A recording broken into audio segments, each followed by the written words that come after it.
Olá, o Na Real na TV de hoje vai entrevistar o jurista Ari Osvaldo Matos Filho, professor da Fundação Getúlio Vargas, ex-diretor da CVM e autor de diversos livros de direito. Professor, muito obrigado pela entrevista. Prazer estar aqui. Professor, nós estamos num furacão político e jurídico. Eu pergunto ao senhor o seguinte: esse processo de impeachment que corre contra a presidente Dilma Rousseff do Congresso Nacional, para ficarmos na discussão que está no ar aí, é golpe ou não é? Não, a meu ver, não é golpe. O que existe é uma movimentação política dos adeptos da presidente Dilma, fundamentalmente do PT, que buscam politizar aquilo que é eminentemente jurídico, que foi inclusive decidido pelo Supremo, que é a metodologia do processo de impeachment. Agora, o processo de impeachment obedecido a essa metodologia é um processo político. E aí nós temos que respeitar a vontade do Legislativo, seguindo aquela determinação do Supremo, que é baseado numa lei da década de 50 e de preceitos constitucionais. Então, não tem nada de golpe aí.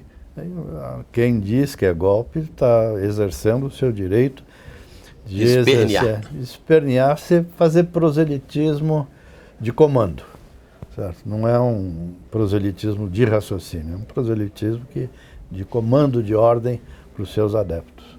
Professor, então, ficando nessa questão da judicialização, tudo indica que, se o Congresso aprovar o impeachment, o governo vai recorrer ao Supremo Tribunal Federal. Inclusive, parece que já há uma força-tarefa indicada pelo Palácio do Planalto para estudar essa possibilidade. Como é que o senhor pensa que reagiria o Supremo? Ou que deva reagir? Veja, claro, nós estamos no terreno da especulação. Talvez dando um olhar um pouco atrás, não está longe o tempo em que os membros do Congresso e mesmo alguns do Executivo reclamaram em altos brados da judicialização do processo legislativo, da judicialização das determinações do Poder Executivo.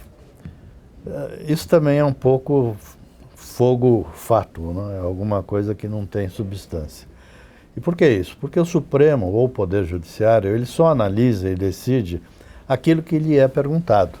O Supremo não sai por aí, nem o juiz de primeira instância ou dos tribunais superiores saem por aí decidindo coisas que não lhes foram perguntadas. Ou seja, então, primeiro ponto, o Supremo, no caso, ele só decide aquilo que chega a ele pedindo uma solução. Segundo ponto, aí entrando na parte propriamente do Poder Executivo, indo ao Supremo para contestar a decisão do Poder Legislativo. Ora, o processo, a mecânica do processo de impeachment já foi analisada e demoradamente analisada pelo Supremo. Então, na medida em que o procedimento de impeachment tenha seguido os preceitos constitucionais e a lei que regra o processo de impeachment, e mais do que isso, de acordo com a decisão do Supremo, pouco tempo atrás, da aplicabilidade da lei da década de 50 do impeachment, a minha impressão, olhando somente pelo lado legal, é que o Supremo, pura e simplesmente, vai dizer que o Poder Legislativo exerceu soberanamente o seu direito, tendo obedecido aquilo que consta da lei e da Constituição. Tá? Obviamente, é a última tentativa, certo, do Poder Executivo, mas, a meu ver, de base muito fraca. Agora, professor, de qualquer forma, pelo andar da carruagem até agora, a gente dá para perceber, o senhor que viveu grandes momentos do Brasil, dá para perceber que estamos numa situação melhor, que pelo menos agora se cogita uma solução institucional, porque várias das crises que nós vivemos, e vamos falar um pouco quanto elas, pelo menos na cabeça de alguns, passava uma solução não institucional, principalmente chamar a tropa, não é isso? Não, mas eu presenciei, acompanhei várias crises, algumas eu não me lembro direito, como a do Getúlio, com a briga com o Carlos Lacerda, a banda da UDN, suicídio. Isso para mim são fatos que na cabeça, mas eu não acompanhei. Mas desde a parte do regime militar para cá, desta vez, as instituições estão funcionando normalmente, ou seja, o poder legislativo continua aberto, liberto, produzindo aquilo que ele consegue produzir. O poder executivo,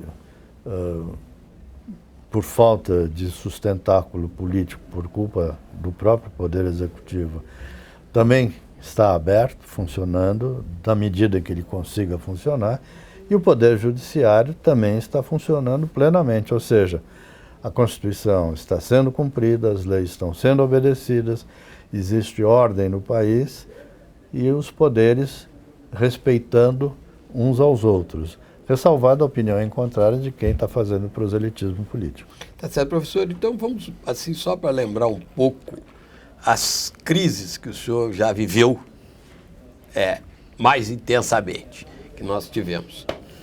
Renúncia do Jânio em 61, golpe militar em 64, AI-5 em 68, 1984, 85, diretas, eleição indireta, Tancredo, morte, substituição e coisas assim. Depois, 92, impeachment do Collor. Algumas dessas, ou uma dessas, tem o alcance dessa que estamos vivendo hoje, ou você acha que deste tempo para cá, dos anos 50 para cá, talvez esta é a crise mais grave que enfrentamos, embora as instituições estejam mais sólidas? O que é uma crise mais grave? É pela repercussão social que ela cause. Então, se nós começarmos pela renúncia do Jânio, teve algum impacto, a própria renúncia teve um impacto pequeno.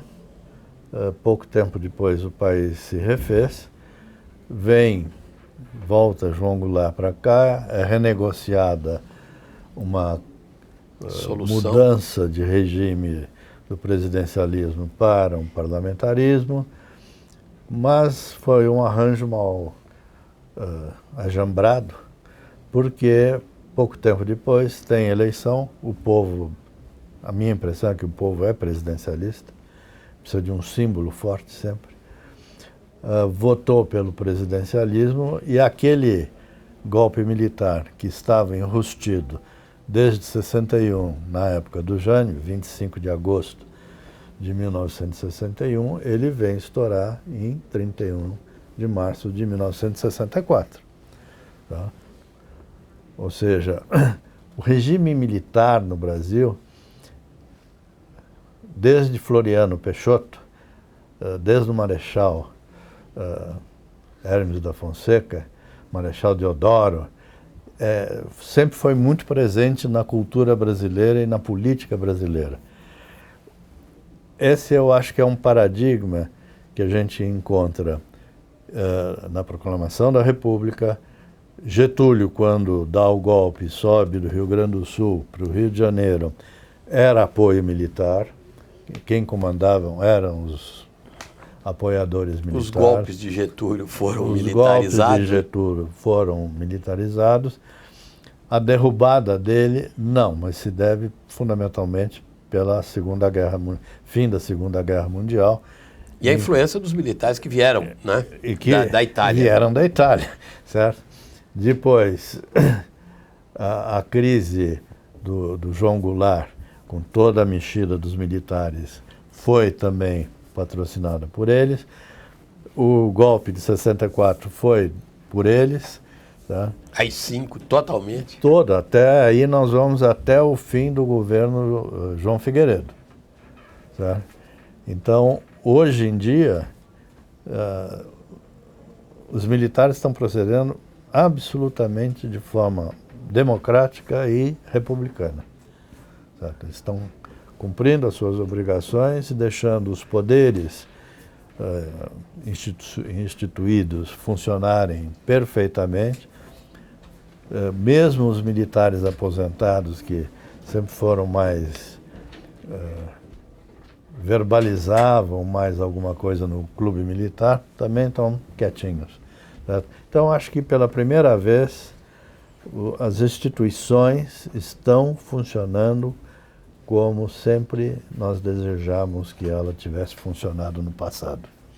Professor, agora, há uma insatisfação da população, tem uma crise política, há uma insatisfação que é um tanto política do eleitor, né, que está, mas há também, paralela a isso, muito forte, uma crise econômica, que está atingindo o emprego, atingindo a renda, e que, né, o senhor acredita que nós corremos o risco, se não tivermos uma solução para essa questão, de algum descontrole social, de uma convulsão, de um descontrole social mais forte? Essa é uma disjuntiva que nós precisamos resolver de forma inteligente e pacífica.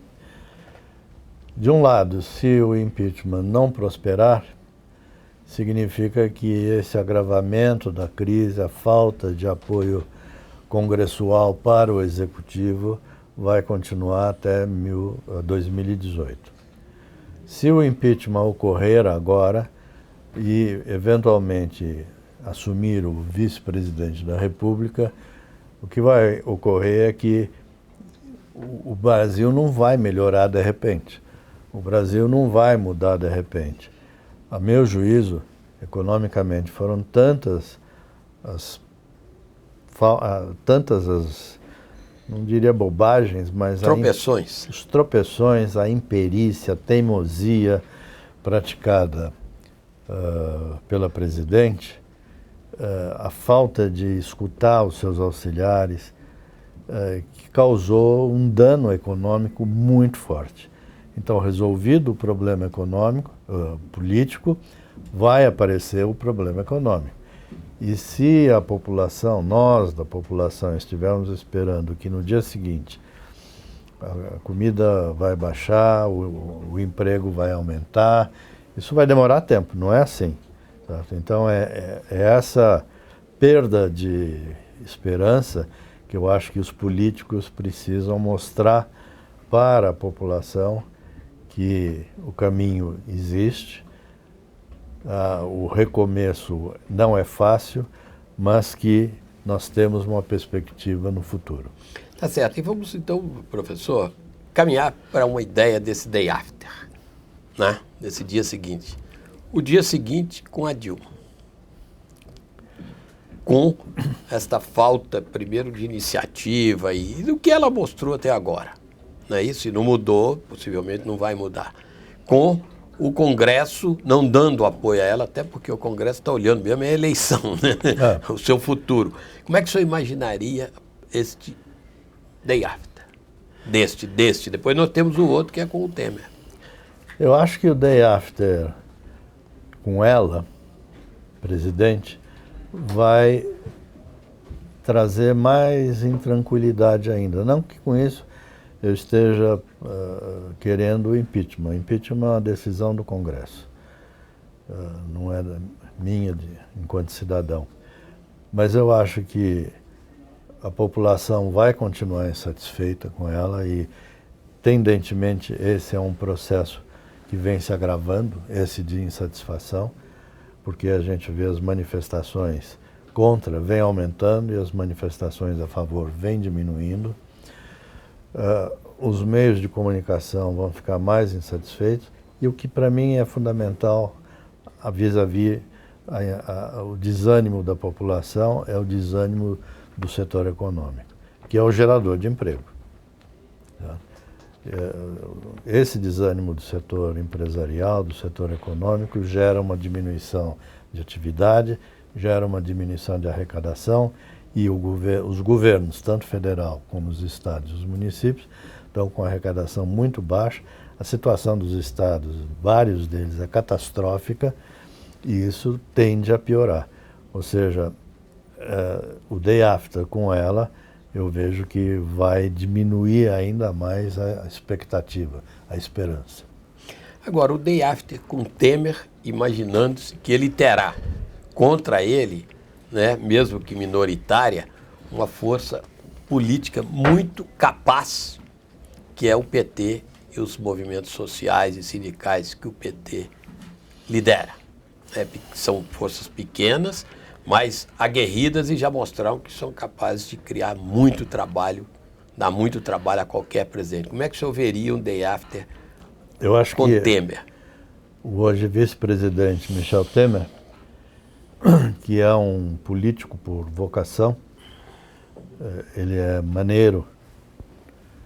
Eu acho que ele precisa, talvez numa mesa branca, conversar com Tancredo Neves e encarnar o espírito de Tancredo, porque ele vai ter que reconstruir a esperança da mente da população brasileira, tendo contra uma boa parte do PT, PT enquanto parlamento, o PT enquanto movimento de rua, porque se há alguma coisa que o PT sempre fez e fez bem, às vezes produzindo muito mal para o país, mas ele faz bem, é ir para a rua.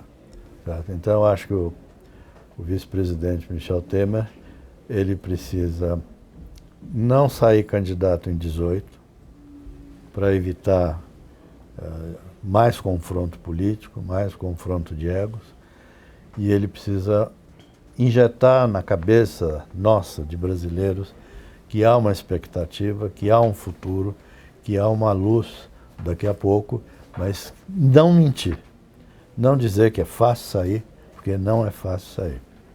Então ele vai ter que fazer um discurso realista discurso, e dizer para a população, olha, ainda pode piorar antes de melhorar. Um discurso realista de forma mineira, ou seja, não carregar nas tintas pretas nem nas tintas rosas.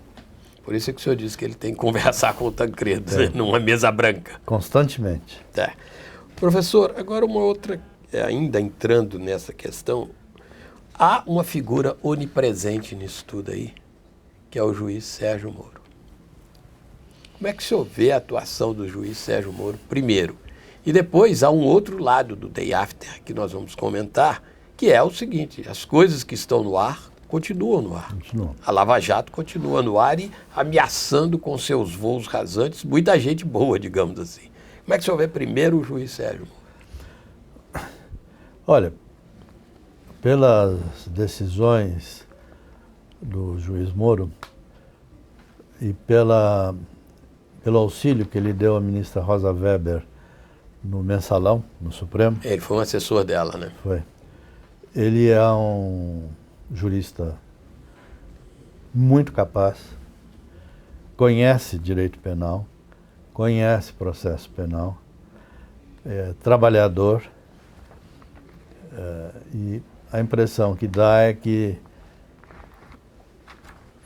pelo esforço dele e dos membros do Ministério Público Federal que estão trabalhando em Curitiba, foram eles que estão conseguindo levar à frente esse trabalho, que não é fácil, mexeu com as mais profundas veias da corrupção desse país, com a mais arraigada corrupção que existe.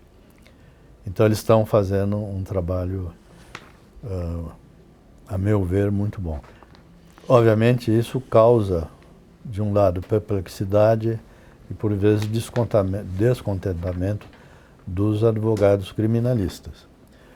Mas a impressão que eu tenho é que nós estamos entrando, e eu tenho conversado isso com os meus amigos, nós estamos entrando numa nova fase do direito penal e do direito processual penal, em que o mundo passa a ser gerido e decidido por meio de provas, de investigação, e não mais por figuras jurídicas que vieram sendo usadas durante muito tempo e com resultado ruim. porque afinal o sujeito era absolvido não porque ele não fosse culpado, ou fosse culpado, mas ele era absolvido por decurso de tempo, ou seja, prescrevia o processo. O que é mal para o direito, é mal para a população, etc. Agora, eu só faço uma observação que não é nem crítica, porque direito penal não é minha área. É que, provavelmente, a degravação da conversa do ex-presidente Lula com a presidente Dilma não deveria ser dado publicidade. Porque ali não importa quem chamou quem. O que importa é que um dos falantes era presidente da República. Isso foi corrigido. Tá? Agora, nessa lista grande do Lava Jato, ele já escoimou aqueles que deviam ficar com ele e mandou para o Supremo a lista toda para ver se o Supremo concorda com aqueles que ficam com ele e aqueles que ficam sob a supervisão do ministro Teori Zabasky. Acho que ele e aqueles moços do Ministério Público foram eles os grandes feitores daquilo que eu, mais velho, não acreditava que viesse a acontecer. Professor, tanto o juiz Moro como os outros componentes do que o ex-presidente Lula chama de República de Curitiba, não escondem que se miram, e aliás estudaram muito, a Operação Mãos Limpas na Itália, se miram nela e que estão seguindo ela. Nós temos visto aí muitas reportagens, entrevistas, mostrando que a Operação Mãos Limpas na Itália, se diz que acabou não dando em nada no sentido de que não mudou a vida da Itália depois, né? Houve lá punições, etc. Mas a Itália continuou o que era, né? Inclusive quem subiu logo depois ao poder lá era uma figura que merecia uma mãos limpas próprias, né? O senhor Berlusconi. O Bunga Bunga. O Bunga Bunga. Como é que o senhor vê, por que lá falhou e qual a diferença daqui? Eu acho que tem uma diferença fundamental. É que lá o processo chegou ao parlamento, mas não chegou tão forte. E o próprio parlamento se encarregou de circunscrever o poder do judiciário e do Ministério Público. Eles editaram leis posteriormente, com auxílio da imprensa, que era toda partidarizada, um jornal do Partido Democrático Cristão, Partido Comunista, do Socialista, cada um tinha o seu jornal, os meios de comunicação, e não podemos esquecer que o Berlusconi era o maior proprietário de televisões e de meios de comunicação escrita. Ou seja, esse conjunto produziu no parlamento as condições de temperatura e pressão para editar leis que vieram a circunscrever os poderes do judiciário e a circunscrever os poderes do Ministério Público, certo? Coisa que aqui não ocorre. Por quê? Porque o povo que está na rua, como se vê nas passeatas em número crescente, eles estão apoiando o Moro. Precisa tomar cuidado para ele não virar herói, porque ele é a sabedoria dele é que ele se comporta como um juiz, tá? Mas na Itália o processo foi diferente. Agora, professor, não há o risco de o parlamento aqui também tomar uma atitude dessas? Porque, olha, só se a gente pensar e ver o que está aí, pelas primeiras delações premiadas e tal, já se tem cerca de 100 parlamentares envolvidos na questão, em nomes muito fortes, como o presidente da Câmara, o senhor Eduardo Cunha, né? E o presidente do Senado, o senhor Renan Calheiros. Quer dizer, não há um risco de, em algum momento, o parlamento brasileiro tentar também uma solução italiana? Depende de nós. Depende de nós. Se nós ficarmos quietos e os meios de comunicação ficarem quietos e o Poder Judiciário ficar quieto, provavelmente sim. Mas eu acredito que a população, nós, não vamos ficar quietos. Tá? Nós estamos brigando não contra um partido, não contra uma única pessoa, mas estamos brigando contra a corrupção que tomou conta do Estado brasileiro. E se isso é verdade, o que está acontecendo é que nós temos o MP atuando no estado de Minas Gerais, o MP atuando em São Paulo, no estado de São Paulo, nós temos o MP atuando em Brasília. Então eu acho que dificilmente o Congresso que está muito fraco por defeitos que ele mesmo produziu, para não falar outra coisa. Ele não tem a condição ética de tentar paralisar o processo. Professor, agora nós falamos o day after com Dilma e o day after com Temer. Agora, temos nestes dois day after uma incógnita. Porque aconteça o que acontecer nesta solução política que será dada pelo Congresso Nacional do impeachment, o senhor mesmo mostra que não é possível, o Lava Jato não vai parar.